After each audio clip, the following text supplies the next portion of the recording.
Welcome back to another episode of the King's Pulse podcast presented by the King's Herald. My name is Brendan Nunez, and today I'm joined by Chris Biderman, who covers Sacramento Kings for the Sacramento Bee, also does the Candlestick Chronicles podcast on the 49ers, which is a little bit of a sadder topic than the first one for the first time in who knows how long. But how you doing, Chris? I'm doing well, man. How's it going? Doing good. Appreciate you hopping on. You are, correct me if I'm wrong, the only local reporter traveling with the team right now? Yeah. I'm the only one on the road right now. Jason Anderson and I sort of switch off road trips. So I got this one, or at least the first half of it. So I went to Minnesota for 2 games. Did the game in San Antonio last night, and I'm in Indianapolis right now for the Tyrese Halliburton Demonis Sabonis Bowl with the Pacers tomorrow night. Yeah, 2 All-Stars, which we'll get to the All-Star Right. conversation, but I want to backtrack a little bit on these last 3 games and get your hmm perspective. First of all, like that first night after the first game against Minnesota, just how much did coach kind of light into the team for their defense there? Yeah, that's always a sticking point, right? Particularly early in the game when you allow D'Angelo Russell to just kind of ease into a lot of open looks, and he starts a game 8 for 8, and it feels like they didn't really respond to his shooting until I don't know some point in the second quarter, and at that point, you're sort of digging yourself a hole, right? So for them, Mike Brown talks about it. You know this as well as anybody. Just making the opposing team feel you. And with Anthony Edwards, he's obviously a tough cover, as tough of a cover as anybody in the league, really. But they were almost, a little too leery of him driving and him exploding past them and getting to the lane. And one thing Mike Brown said and other coaches said was that, you don't want to give him too much space and just allow him to rise up over you because he's got so much size and gets so much elevation on his 3 point shots in particular that when it might look like a contested look in theory, but given how high he releases the ball and it's just not that difficult of a shot for him. So they would almost rather have their defenders, particularly on Ann Edwards, like play up on him and make those threes a little bit tougher and risk having him being able to drive past you because at least then you're playing to your defensive help a little bit. You're forcing him to spray to some other shooters. And so that's one thing that Mike Brown talked about in particular after that first Minnesota loss. And then the Kings obviously played a lot better. Mike Brown said in that Monday night game, their defense, particularly in the first quarter, was probably top 3 defensive quarter they've had all season. So that obviously stood out. Domantas Sabonis gets in foul trouble, but you still get another good scoring performance from De'Aaron Fox in the fourth quarter. You get, and you know this, I've been pining for Trey Lyles to get some run as a backup 5. You get Trey You have. Lyles to play center in overtime, and he gives Rudy Gobert and Minnesota all sorts of problems just because of his versatility and his willingness to throw his weight around a little bit. He tried to be really physical with Rudy Gobert. He boxed him out for a rebound, allowing one of his teammates to get a rebound. He drew a foul on the offensive end, trying to get after the offensive glass, which was a big moment. And obviously, he had the corner 3 and a driving dunk, and was left wide open too. So I just think Trey Lyles can give them something that's a little bit different. And I think come playoff time, I wouldn't be surprised if that's something the Kings pull out of their back pocket if they ever need to with Domantas Sabonis off the floor. But no, overall, I mean, what's interesting, an interesting thing about the Kings is, they're 7th in defensive rating on the road, and that number is about 110 points per 100 possessions, which is obviously vastly different than, what being 7th in home in defense at home would look like. That number is probably around, I don't know, 109 or 110, something like that. But the Kings can play defense. Like it's not completely foreign to them, but or I mean, it seems completely foreign to them, I guess, by results. But sometimes like they can show that they can play defense, and they're one of the worst. They're 7th. I think the 6th or 7th best defensive team on the road in the NBA, and they're bottom 3, I think last time I checked, in defense at home. And so maybe that's, maybe that's a mindset type thing. Maybe they just assume that they're going to hit a bunch of threes at home, and no matter what, they're going to be able to shoot themselves out of whatever position they end up getting in any given game. But I just think more so, I know we're going to talk about roster stuff, but more so than like roster construction right now, I think it's just like more of a mentality thing. Like they just need to mature as a team and just hold that defensive consistency night in and night out, which is difficult for them because obviously they don't have the most defense forward or defense first roster, I should say, but they can play defense at a reasonable level. And I think if they do get to that point where they're playing defense with more consistency, they're going to be a really good team. And they're already the third team in the West in terms of seeding. So I think they still have an opportunity to get better with the roster they already have. And I'm curious to see how this game against the Pacers goes on Friday, because they're not going to have De'Aaron Fox, and maybe that gives us an opportunity to see what Davion Mitchell can give them with more minutes. I've been very curious as to what Mitchell could offer the Kings in a more expanded role, because all the numbers suggest that obviously their best lineups include him, but their offensive lineups with him are also pretty good. So that'll be an interesting game on Friday for sure. Yeah, definitely. I think the point of attack defense, specifically from De'Aaron in that second game, was phenomenal in that first quarter. Like to kind of to what you said, like Mike Brown talking about how impressive that first quarter was defensively. I think it started with De'Aaron to me, and maybe that's just being the one guarding point of attack and kind of setting the tone from there. But what you mentioned with Coach Brown or how the team in general has shown they can play defense, but then sometimes it just doesn't happen, has been one of like Yeah. the more vocal frustrations from Coach Brown. It's like, I'm only on these guys because I know we can do it. I've seen it. And he said that many times throughout the course of this year. And the home and road thing is really weird. Like maybe it's just a sense of comfort at home. And it's like the only time they've had really bad losses outside of maybe like the loss to the Knicks at MSG is the only one that comes to mind. Like most of their bad losses were at home. And I don't know what it is. They're also way better offensively at home. So maybe you just feel more comfortable relying on your offense, or, and therefore get a little bit lackluster on defense. It's weird. Do you have any possible like theories to that?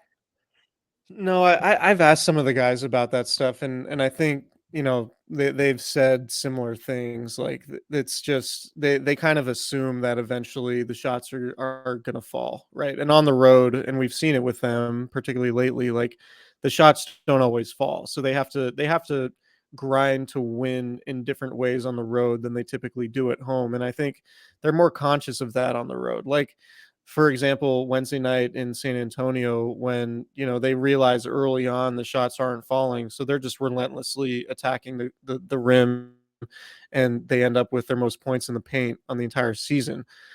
I don't know that they would have that mindset if that were a home game, right? They might just continue Right. playing the same brand and just eventually hope that those outside shots fall, and then they build some momentum and get the crowd into it, and then the game kind of avalanches against San Antonio in that way.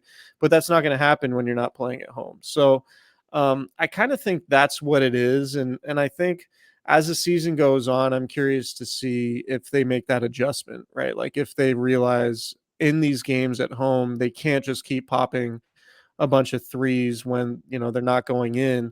They need to switch things up, and maybe it involves more of Domantas Sabonis being assertive and just putting his head down and going in the post, or De'Aaron Fox just getting going early, and instead of doing the one-on-one floater game that he's so good at in the fourth quarter, if he starts doing that earlier on in the game. Maybe that's an adjustment that they need to make, and I'm sure that that'll be the type of thing to if and when they make the playoffs. I mean, I think I'm fairly comfortable in saying I think they're going to make the Yeah. playoffs, and they should be a team that's better than the play-in. But if they get there, I think it's going to feel like, even though they're going to be at home and that atmosphere is going to be electric, um, I think the style of game is gonna tend to look more like what they have how they have to play on the road, if that makes any sense, because they're gonna be even home games where the 3-point shots aren't falling, and they're just gonna have to rely on De'Aaron Fox and Domantas Sabonis to be really aggressive and go attack the rim and attack the paint and try to score in the ways that they like to score. Whereas in the regular season, you're seeing them, look to spray a lot of threes. So that's one thing I think is it's just a mentality thing. It's just a comfort level thing, and it's still overall a pretty young team that's still kind of trying to figure out how to maintain a high level of play. But if things are going to go as well as they want them to go this season, they're going to have to learn how to overcome those types of situations at home and on the road. And I think you're sort of seeing signs of it during this road trip. Yeah, winning ugly. And I think Right. that they haven't done that all too often throughout the course of this year. There's been more as we've gotten further along here. But being able to pull that off is big. And I think Sabonis, we saw in these couple home games before they began this road trip that teams were really playing him more as a passer. At one point, Coach Brown compared it a little bit to Draymond Green, that they're almost like faking the help and then going back out to shooters, Right. knowing he wants to be pass first. And in these 3 games, you have 24.7 points from Domas. You still have the typical 11.3 rebounds, but it's only 3.3 assists. Like, I knew that when he needed to, he could score more. But I think that mindset maybe needed to, or just the recognition of like, okay, that night wasn't an outlier. Like, teams are starting to play me a little bit differently. So switching that up a little bit and seeing him put up the scoring production that he has throughout the course of this trip, that 34 that he had against San Antonio, only 17 against Minnesota, but that's on 7 of 10 from the field in their second showing. I think that he's been playing differently, only because teams are forcing him to. Yeah, I also think he's playing a little bit differently because so many of his assists tend to go to Kevin Herter, right? And Right. when Kevin Herter isn't shooting well, which he hasn't been shooting well on this road trip hardly at all, then Mike Brown goes more towards Malik Monk. And the difference between Domas Sabonis playing with Malik Monk and Kevin Herter is that Malik Monk and Sabonis are running pick and roll, and Monk is looking for Sabonis. Whereas, we see so many dribble handoffs with Kevin Herter and Domas, where Herter's the one shooting, right? So it's almost like with Monk getting that playing time, that the scoring versus distributing for Sabonis kind of switches when those guys are on the floor together. So it's a little bit interesting, and I do think Monk and Sabonis have really built a pretty solid chemistry together when it comes to that pick and roll dynamic. Because even you don't even see Sabonis and De'Aaron Fox run that traditional pick and roll a whole lot. It's more dribble handoff stuff, and more screens, allowing De'Aaron some of that freedom to get in the lane and maybe switch on to somebody and sidestep guys to get to that mid range and the floaters that he likes so much. But there isn't a whole lot of diving in the Kings offense when it comes to like a big man and pick and roll, unless it's Domas and Malik Monk running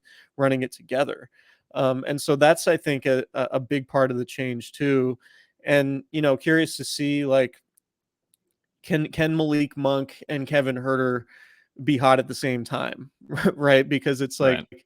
it feels like recently when Herter's hot, then Monk is not getting much burn. But if Herter's not shooting well, then Monk's getting a lot of playing time, and I think that's been a factor in him playing pretty well, particularly on offense the last couple of games.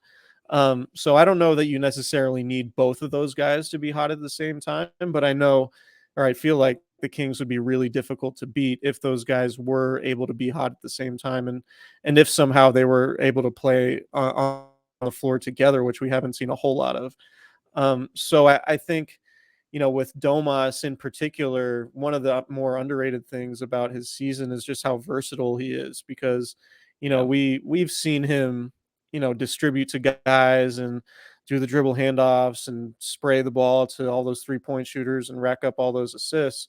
But now you're starting to see when those 3-point shots aren't hitting and Kevin Herter isn't shooting particularly well, you're seeing Domas have to score more, and you're seeing the more full arsenal of post play and finishing with both hands and pump fakes and footwork, and all of that stuff. And you're really starting to see a pretty damn good center like on the offensive end in Domas. And we know he's been good, but we're seeing him do it, I think, in different types of ways. And so when the Kings, get to the playoffs, like you said, they're going to have to win ugly. They're going to have to win in different ways. And I think Sabonis's versatility is going to be a huge part in that. Absolutely. And to your point about Herter and Monk on this trip, 3 of 15 from 3 for Kevin Herter, 5 of 9 for Malik. But you also got 13 assists in there with 9 turnovers. But that's Malik Monk, right? And probably the most insane missed dunk you'll ever see. What the hell? Like, to do that off a spin move is crazy. And how far he cocked it back? Like, what was your angle of that? So I was at midcourt. I was in the second row. Like they put us right courtside, and I was, I thought he was gonna spin and lay it in.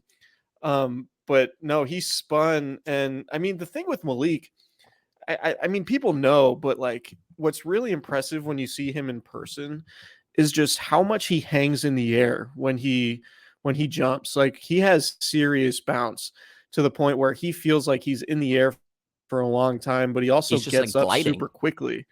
Yeah, he's gliding, but he just jumps super explosively. And in that one, I was like, oh, spinning layup. And then no, like midway through the air, he cocks back and tries to throw it down. And I was just like, I almost fell out of my chair. Cause like the angle I had when I saw it on TV, it was kind of less impressive because of how far away from the rim he was. And it was like, oh, that was kind of a, like not like unrealistic that he was going to make that dunk. But from the angle I had, it looked like he had a really good shot at making it. But no, Malik's just, he's a character, man. Like, that type of play, I think, fits in exactly with the type of personality he has. Like, if he has an opportunity to do something insane, he's going to take it. And I honestly, I think that's what his teammates, one of the things his teammates liked about him. Yeah, it's super ballsy to even attempt that. And it's very Malik, to your point.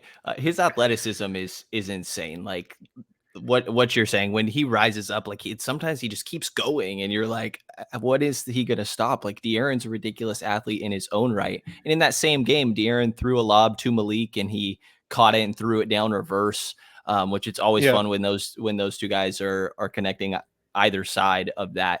But I think that the shooting we saw in San Antonio to win ugly in that game as well, I think that they've now improved to, I believe it's 4-9 in games where they make 10 or less triples. And of course, those are going to be tough nights. I'm honestly surprised that there are 13 games this year where they've made 10 or less when the team is shooting nearly 40 a night and they have as many good shooters as they are. But sometimes that's going to happen. And you got to make sure to still be able to find ways to win outside of that. And that was a San Antonio team that came into the game and then instantly lost Jeremy Sohan and Trey Jones. And, San Antonio kept it close, but I didn't really feel a type of way about like, oh, San Antonio's still in this game. I thought that the Kings had a rough night shooting the ball, and I never really worried about San Antonio coming back. I don't know about you. It felt like the game, like during the game, I was like, through basically until midway through the fourth quarter, I kept asking myself, like, why aren't the Kings up 20 right now? Because you just look at, who San Antonio had on the floor, and you're like, this is not like a real NBA team that's trying to win games. And obviously they're deep in the Victor Wembanyama sweepstakes. But they were hitting some shots, and I don't think the Kings played with a ton of defensive intensity in that one. And there were some offensive rebounds that Jakob Poeltl got. Mike Brown wasn't as hard on the team as he typically is when it comes to their defense about that. He actually mentioned like, oh, there were some unlucky bounces and they got some offensive rebounds that, it wasn't like a lackadaisical effort on the Kings part, what he said, which I thought was interesting because, a team like that to allow the Spurs to shoot 55% for basically the entire game, I was a little dubious of that defensive effort, but ultimately, the better team sort of put its foot down near the end of the fourth quarter there, and they pulled away a little bit. But no, that game was definitely interesting from the standpoint of like talked about Kevin Herter. Like I saw Kevin Herter at shoot around. He's a guy who really does not like shooting poorly. Like he was getting a lot of extra shots in that shoot around, and it's a lot of the guys left on the bus, and a few people stayed late and ended up taking, I think they took Ubers on their back to the hotel from shoot around because Kevin like just wanted to keep shooting and keep shooting. But he's still, he still didn't shoot all that well. I think he had 5 points in the game. But no, that was a game like Sabonis. It was just a game where you mentioned winning ugly. Like they didn't have much aside from Sabonis, Fox, and then Malik, given the spark that he gave them, and even Malik too. Like he didn't really start scoring a whole lot until the fourth quarter, but he was putting his imprint on the game early with his energy, with his defense. He obviously won defensive player of the game with and got his first chain post game. Never thought I'd see the day. I know. And it was a good video post game too, but that's to be expected, I Yeah. think. Do you If know, by the Malik way, wins are that they thing. now bringing like a smoke machine and like lights and like a whole setup on the road, or what is this? So the lights have been on the road for a while. I think they're at home too, but they're like these little laser pointers, and I think everyone Okay, just so kind of it's still grabs just them laser and then pointers. yeah, it's laser pointers. But I think the smoke machine is a new addition. But yeah, man, it's funny. Like Malik really wanted it. You could see if you've seen the video that King Social Yeah. put out, like Malik really has wanted a defensive player of the game chain for a while now. So I think that's obviously a good thing for them. Like they need if he's going to be on the floor, they need him to play well defensively because he is undersized for a two guard. Not that that's a huge deal in today's NBA, but like if he's going to contribute, it can't just be on the offensive end. They need him to be a pest defensively, and he certainly was against the Spurs.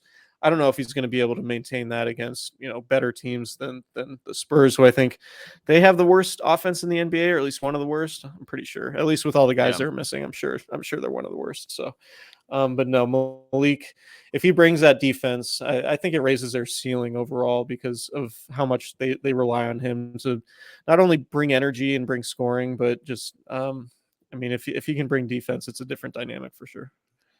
Yeah, I think him and Herder, Malik and Herder, at times teams will kind of try to target those guys, and if Yeah, they can try to limit the amount of times that those are successful from opposing teams, obviously their offense can carry them. Like I think if this team can just be not atrocious for 3 quarters and then find a quarter in the game where they lock up, they can typically run away with games or at least extend yeah, a decent lead. yeah. And then you just have to not totally blow it through different portions.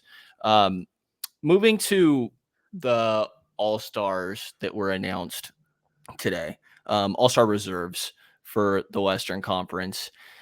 We got, well, okay, so the starters to go there first are Steph Curry, Luka Doncic, Zion Williamson. Where am I? Nikola Jokic, and who am I missing? Um, why do LeBron James. I? Yes, thank you. Oh, it's over here as the yeah, that would make sense. He's in his own picture, and I got totally lost on this graphic. So yes, Steph, LeBron, Luka, Jokic, and Zion, and the reserves were announced today, and we got Shea Gilgeous-Alexander, John Morant, Paul George, Lauri Markkanen, Domantas Sabonis, and then Jaren Jackson Jr. and Damian Lillard. Most surprising name on the list to you? um, so it's interesting. Like I know Jaren Jackson Jr. is regarded as like one of the best, if not the best, defensive players in the league right now. But when the Kings played the Grizzlies, what, last week or a couple weeks ago, I talked to some coaches before the game about Jaren Jackson, and you know this, and Mike Brown said it, but they don't really care about blocks. Yeah. Like, they think blocks are kind of overrated as a statistic in terms of what they mean to playing productive defense. And it, I think they don't think Jackson is some like all world defensive player just because he does have a bunch of blocks. What they said is like, well, a guy who goes after blocks is somebody who you can get into foul trouble and potentially play off the floor. And I think that's when the Grizzlies are struggling, that tends to happen with Jackson a lot. So I think he's the guy I would probably point to in terms of the guy that De'Aaron Fox is probably more deserving than. Not to say that he's a bad player or anything. I know it's the All-Star conversation is tough because there's so few spots, and the most difficult thing about talking about snubs is like you have to take a really, really good player off the team in order to get somebody on the team that you thought should have made it, right? So, but in terms of like overall body of work, I know Jackson's dealt with injuries. I know he has crazy block numbers, and he's probably going to end up winning Defensive Player of the Year, or at least he's a betting favorite, at least in early February. So that's the guy that kind of stood out to me. Like, I know Memphis is having a great season. They're 32-20. They did lose to Cleveland tonight, but I just that's sort of the guy. Like, I get, I think the Dame stuff. Dame played what, 39 games and Fox is at 47. Yeah. He's averaging And 30. I know he's averaging 30. That's the thing. It's like, how can you take a 30-point scorer with a track record like him and not have him on the All-Star team? And obviously it's not all about track record, but like that clearly Right. plays a part of it in terms of bias and how coaches are voting and stuff like that. But I think in terms of the guy that Fox probably should have been given the nod over, I would say Jaren Jackson Jr., although it is different because it's different positionally. And I'm not entirely sure like how that all works with the positional stuff. But I do think Fox is probably going to be the first alternate if one of the guys ends up not playing in the game. And that's probably going to be Zion Williamson, I would think. Yeah, hopefully. I think how it ended up working out is it's 2 backcourt, 3 front court, and then 2 wild cards for the reserves. And the 2 backcourt in my mind are SGA and Ja. And then you have 3 front court, Laurie, Sabonis, and then I would imagine either one of Jaren Jackson or Paul George. And then you have a final guard of Damian Lillard. And maybe one of those other guards was a wild card instead of Dame. But I thought SGA and Jaws numbers I thought those guys were pretty obvious. To me, it comes down to PG and Jaren Jackson. Like, yeah, I didn't really consider Jaren Jackson until like somebody had pointed out to me this morning. And I was like, okay, well, that's actually an interesting one that I hadn't thought of. I know he missed his first 14 games. But like you said, like probably the favorite right now for the Defensive Player of the Year. And I understand why the coaching staff feels the way they do about blocks for sure. They're big on verticalities, right? And definitely like the 3.3 blocks, I can't help but like just be like, holy shit at, and there is the foul trouble that comes with it, but 3.3 blocks a game is absurd. And he is so good on defense. He's also putting up, these don't sound amazing, but 16 and a half points, 6.7 rebounds on 50, 36, 78. Like, I think his counting stats are fine as well. I didn't hate it. I did not have Jaren Jackson on my like, worksheet ballot, I guess. But then after the fact, I'm like, maybe I would have actually given it to him over PG if I gave it more consideration. Because I think if you want to make the defense argument, it's a lot easier too for Jaren Jackson, right? And Paul George is a better defender than De'Aaron Fox. I'm not denying that. But I think that like numbers wise, production of team, all these teams are pretty close, by the way. I think that let me make sure I get this right here. 2 games under the Grizzlies is the Kings, and 2 games under the Kings is the Clippers. So these teams are all fairly close in the standings. But I think that De'Aaron's one more point than PG, but he does have one more assist, one less rebound. Like the percentages look a little bit better, obviously, from three for PG, but better from the field for De'Aaron. And I would just personally give it to De'Aaron between the two, because I think that while PG's a better defender, I think that De'Aaron's clutch numbers should have put him over the top. I think he's the Yeah, leader in true shooting percentage in the clutch. They've played so many clutch games, and it hasn't been all for nothing. Like, they're winning these close games. and Fox has played in 10 more games throughout the Right. season. So yeah, I think I'm with you on that. I think that makes sense. The Clippers are, they are the fourth team in the West. I don't know, the All-Star stuff. I try not to get. I know it matters a lot, um, but I try not to get too wrapped up in it, because I don't really remember year after year like who is an All-Star. I know like it's Right. the All-Star conversation is all about legacy and stuff like that. But like, I don't know. Do you think a year from now we're going to be talking about Paul George and Jaren Jackson Jr. and De'Aaron Fox's All-Star candidacy? I think it's certainly something to talk Some people will about when be. it comes to. Yeah, some people will be, sure. And I'm not trying to dismiss any of them, but just for me personally, like, I don't know. I think all NBA is way more important, and ultimately how Totally. you do that season is way more important. So I mean, I think Fox is ultimately going to end up playing in the game, right? Like, I think he'll be the first call if Zion doesn't play, because he's still dealing with that hamstring that he's not even back from yet. And I can't imagine the Pelicans are going to be like, yeah, go play in the All-Star game, given everything that they've gone through with him and injuries over these last couple of years. So, Right. as much as it might sting for Kings fans to not have De'Aaron Fox initially in the All-Star game, I do think there's a really good chance he's going to be in it regardless. Hopefully. If I didn't feel too much of a type of way about him not making it either. I think that, like, it was kind of already a toss up for me if he would make it. I think that he's still deserving and, like, in that conversation just as much as some of the guys that did make it. If there is an injury replacement for Zion, which seems likely, and it goes to either Anthony Edwards or like Aaron Gordon or Anthony Davis, like, I might feel a little bit of a type of way. Anthony Davis was playing insane when he was healthy, but his number of Yeah. games is I don't know. It's still a bit more than what you saw with Jaren Jackson. Yeah, I don't know. It's interesting, and hopefully Fox gets a replacement. I saw somebody jokingly say, like, Domas should claim that he wants to sit out the All-Star game because of his thumb, and then De'Aaron would get the spot. And I thought that was a hilarious idea. Um, That's not bad.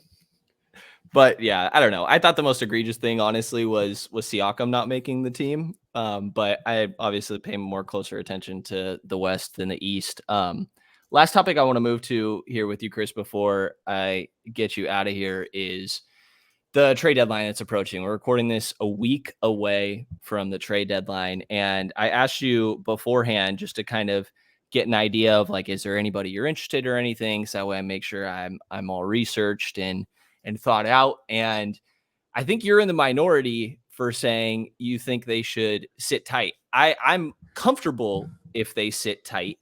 Um, but I think that most people disagree. And I'm curious why you feel that way. Yeah, I mean, so first of all, I think I totally understand why people disagree. I think generally everybody wants their team to try to do something aggressive at the trade deadline, right? That's just like what we do as fans, just in general. Right. So I totally get it. I think the Kings, frankly, are ahead of schedule in terms of rebuilding, and now all of a sudden being a playoff contending team. Um, and being ahead of schedule allows you to not have to be super aggressive at the trade deadline. And I think right now, like, I don't know, unless there's a deal where the Kings can absolutely swindle somebody, it just to me looks like a seller's market in terms of in terms of like what it's going to look like. Like, you're going to have to give up a lot to get a little, in my opinion, right? And so the Kings' best trade asset is probably Keegan Murray. And why are you necessarily in a rush to get Keegan Murray off your team to and pull in a veteran? Like, is trading for, let's just say the Heat fall out of it or whatever, and they decide that they want to trade Jimmy Butler, right? Is Jimmy Butler on this team? Like, is that going to bring the Kings a championship now? I'm not necessarily sure. And wouldn't you be better off just riding it out with Keegan Murray, just seeing what he becomes, because he's on a rookie contract, because he could develop into a player that becomes immensely valuable, particularly because he's on his rookie contract moving forward, rather than trying to make a deal for somebody that, if the Kings make a deal, say for a veteran, it's going to cost them multiple role players, right? Or multiple rotation players, I should say.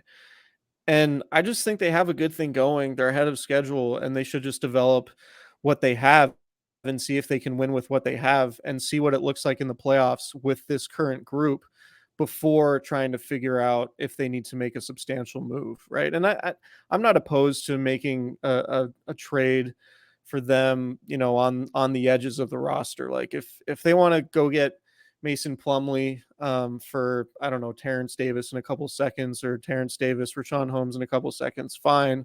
But also, like, I don't know if Charlotte or any other team is really all that interested in getting guys on expiring contracts, right? Because expiring contracts right now in the NBA feel like they have less value than they typically than what we normally think, right? Like we normally think like, oh, a team has expiring contracts, like cap space is super valuable. Well, it's not really as valuable anymore because free agents aren't going to teams like Charlotte. Right.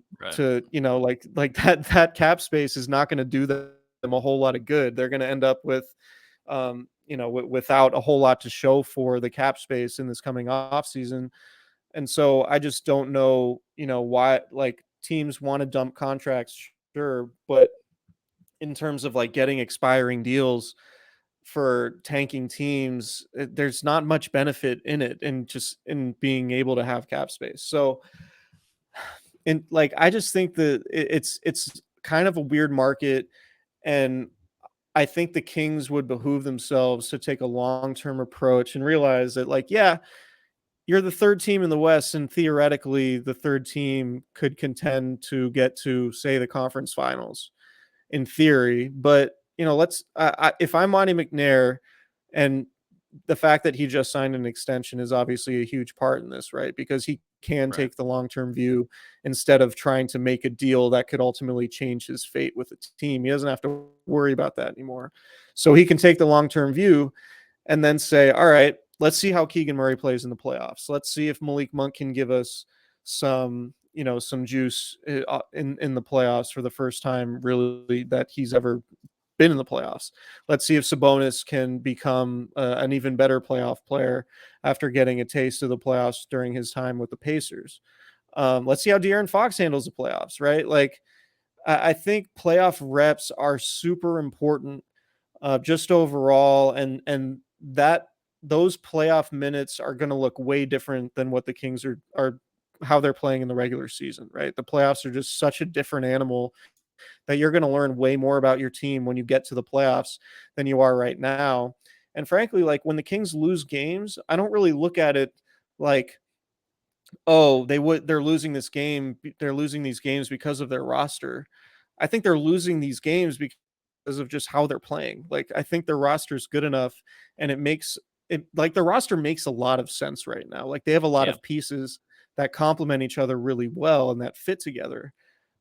Whereas if you were to make a trade, like, I just don't know that you're getting good value, and you're kind of upsetting the apple cart, and you might be losing that long-term view on what this team could be if it went through a few playoff runs and got those playoff reps together. Like, the Warriors had a couple playoff runs before they became champions, right? Like, they had to figure out how to play in the playoffs in 2013 and 2014 before they really took that step in 2015.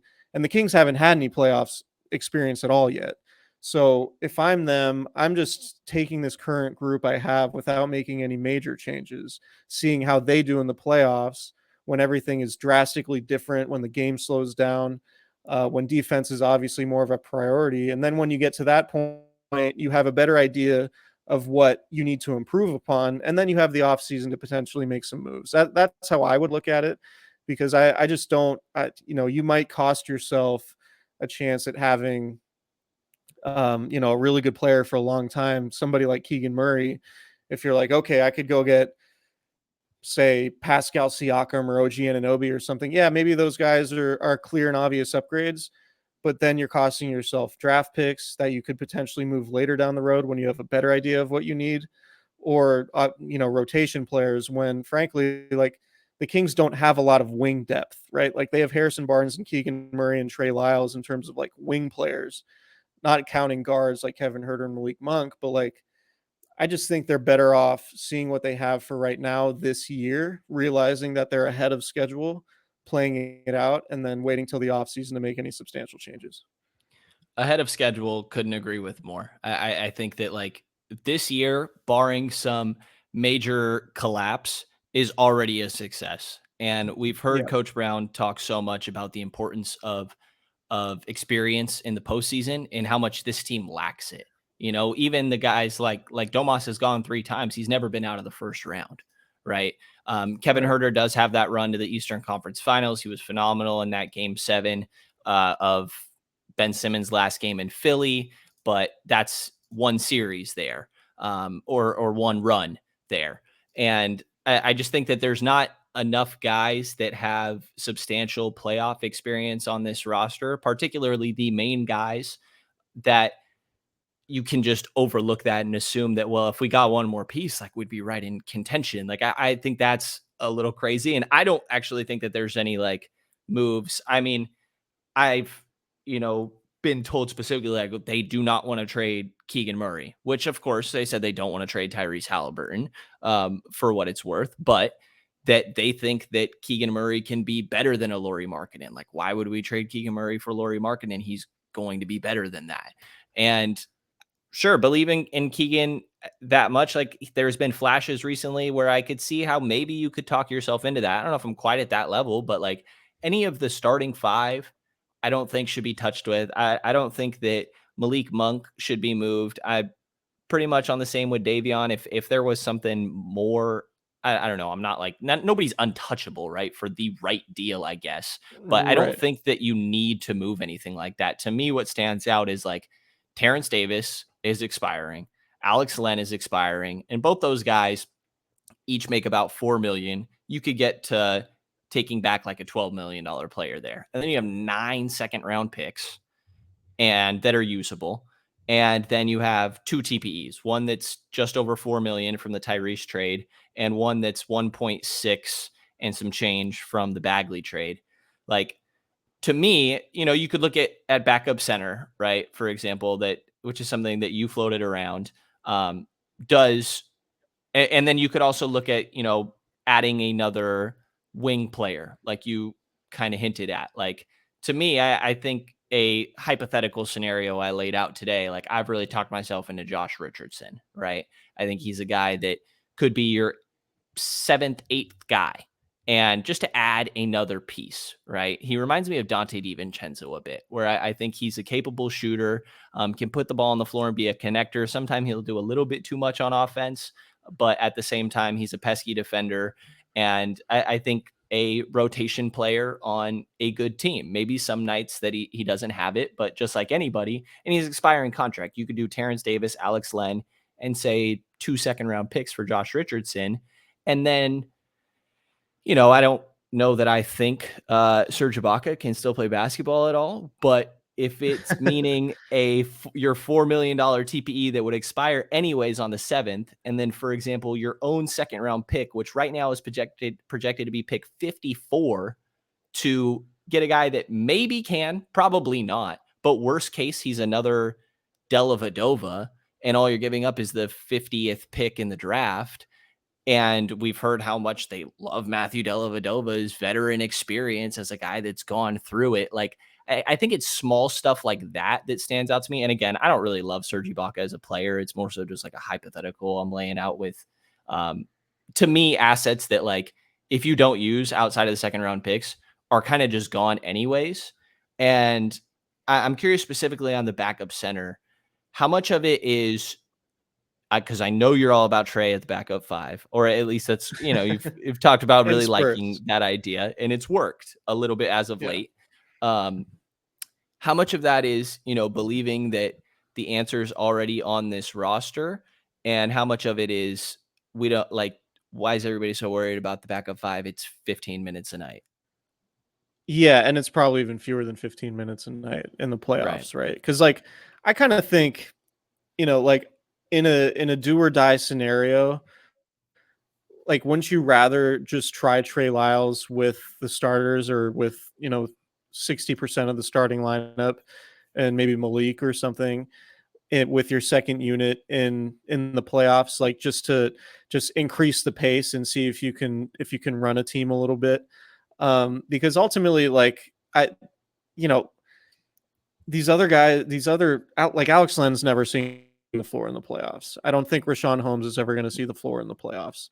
I think Chimezi might, but I think in order for them to feel more comfortable about him in the playoffs, he needs to be fouling less and probably making more threes. And right now he's not doing that. But I think in terms of skill set, I think Chimezi makes a ton of sense and is kind of the perfect backup center for them. But he needs to be a little bit better and be a little bit more consistent in those areas. So I'm in on Trey as the backup 5 just because like of what it represents, right? Like how what the problems that he poses are completely different than what Domantas Sabonis poses, right? Like you saw it in overtime the other night in Minnesota, just the speed that he plays with and the fact that he can run around the 3-point line and pull, Rudy Gobert away from the paint potentially, and then even play with enough strength and physicality to bother him when it comes to rebounding. Like obviously, the Kings have an issue with their low man on defense, right? Like, and Trey Lyles is certainly not going to be some shot blocker and defensive anchor for them, but I don't know that you're going to find one of those guys on the trade market anyway, at least in a deal that makes a whole lot of sense for them. And Right. even so, like that guy's only going to play 10 minutes. Whereas, maybe just forget all that, change the way you play a little bit, up the tempo, increase your shooting and spread teams out a little bit. And then maybe you could make up the that could be the way you play with your second string center. At least that's how I look at it in the playoffs. So I don't really get wrapped up in terms of the Kings, like absolutely needing to find a backup center at the trade deadline. Like there might be a buyout guy that might fit. I mean, for me, Yeah. it's like I just don't think Rashawn Holmes and Alex Len fit is why they're not playing. It's not necessarily that they're not good enough. At least in Holmes's case, I think Holmes is plenty good enough, but he's just not a natural fit with what they do. And Mezzi is, but I'm not giving up resources or, like what I feel like somebody's gonna overpay for Mason Plumlee. But if you can get Plumlee for a song, then yeah, go ahead and do it. There's no reason not to. But given that other teams are going to be in the market for bigs, I think you're probably going to end up overpaying. And I think just in general at the trade deadline this year, I think anybody who goes is going to be overpaid for. So like if I'm the Kings, I'm not super eager to go overpay for somebody when I have another option potentially in Trey Lyles as a backup 5 who can be effective in a completely different way.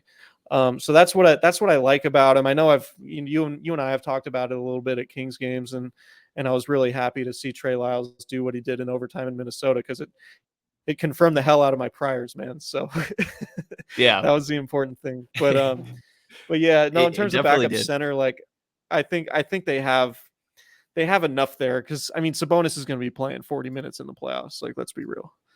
Right. No, totally get it. I think that I wouldn't mind some of these marginal moves with guys like I mentioned, TD, Len, Rashawn. I don't think anybody would want to take on Rashawn's contract, but maybe because I agree with you. I don't think he's bad. I think this is just a bad fit for him. And then second round picks, TPEs, like something marginal, sure. But outside of that, I don't know that there's much else. But I'm gonna get you out of here, Chris. I know I kept you longer than I said. I appreciate you staying and talking. I hope the trip has gone smooth for you. Yeah, it's been Are good. these cities cold and uncomfortable or what? Minnesota was -5 the whole weekend, so Oh it was shit. definitely cold and uncomfortable. But um, I found some good restaurants, and Minnesota's a nice enough downtown that it's not a bad place to be by any means. San Antonio, the weather, I mean, it was like 35 in San Antonio and raining, but it felt super comfortable in comparison to Minneapolis. Got some good Tex-Mex, and then I just got to Indy today. One of my favorite restaurants, like anywhere in the country, is in Indy. Bluebeard, if anybody is familiar, I'd highly recommend. But so I just came from there actually, and I was happy to eat there tonight. Might go for lunch before the game tomorrow. But no, it's been a fun trip. These obviously aren't like tier one NBA cities, but it's been fun, and I'll be coming home before New Orleans, sadly, and I'm not, frankly, honestly, not upset at all to be missing the two games in Houston. Shocker, shocker. Yeah.